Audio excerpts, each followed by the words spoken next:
आइए अब आगे बढ़ते हैं, अगली बड़ी खबर का हम रुख करेंगे। उत्तर प्रदेश के मुख्यमंत्री योगी आदित्यनाथ, आप जानते हैं, कल दिल्ली दौरे पर पहुंचे और सूत्रों के हवाले से बड़ी खबर मैं आपको बता दूं, 69,000 शिक्षक भर्ती मामले का जल्दी हल निकल सकता है, ये जानकारी मिल रही है। शिक्षक भर्ती मामले में प्रधानमंत्री नरेंद्र मोदी के साथ चर्चा हुई है योगी आदित्यनाथ की।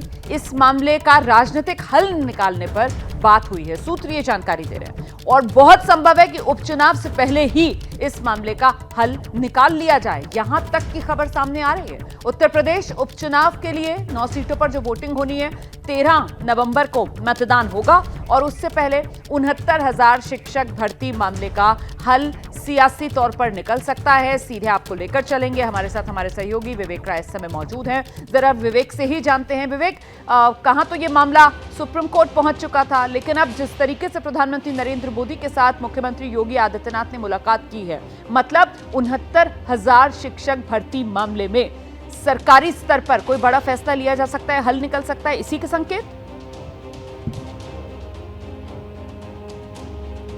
जी बिल्कुल, इसके संकेत हमारे सूत्र हमें बता रहे हैं, क्योंकि कल जब सीएम योगी की पीएम से मुलाकात हुई है, उस दौरान इस बात की भी चर्चा हुई है कि जो 69,000 शिक्षक भर्ती का जो मामला है, जिसको लेकर जो ओबीसी और एससी वर्ग के जो अभ्यर्थी हैं, जो लंबे समय से लखनऊ में प्रदर्शन कर रहे हैं, उनकी जो मांग है उसको कहीं ना कहीं माना जाए। और आपको बता दूं, पिछले दिनों इलाहाबाद हाईकोर्ट की लखनऊ की डबल बेंच ने भी जो इन अभ्यर्थियों की मांग थी उसको कहीं ना कहीं माना था कि कुछ आपत्तियां हैं आरक्षण में और उसको कहीं ना कहीं सुधार करना चाहिए और इसके बाद इन लोगों को जो नौकरियां हैं वो दी जानी चाहिए। हालांकि उसमें कुछ और चीज़ों की दिक्कतें थी कि अगर इनको जो ओबीसी और एससी वर्ग के अभ्यर्थी हैं अगर वो समाहित होते हैं तो क्या जो जनरल वर्ग के अभ्यर्थी हैं क्या उनको निकाला जाएगा या उनको कैसे समाहित किया जाएगा, ये कुछ टेक्निकल पेज थे जिसको लेकर पेज फंसा हुआ है। लेकिन हमारे जो सूत्र हमें बता रहे हैं कि सीएम की पीएम से मुलाकात के दौरान इस बात को लेकर चर्चा हुई है और ये चर्चा के दौरान कोई ना कोई एक निष्कर्ष निकालने पर भी यथासंभव जो उम्मीद है वो जताई जा रही है। और 13 नवंबर जो कि वोटिंग है, उस वोटिंग के पहले इसको लेकर कोई एक निर्णय कुछ ना कुछ निकल सकता है, क्योंकि आप बताऊं जो 9 सीटें हैं उसमें कई ऐसी सीटें हैं जो ओबीसी और एससी बाहुल्य सीटें हैं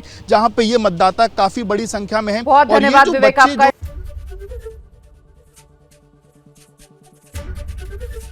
एबीपी गंगा, खबर आपकी, जुबान आपकी।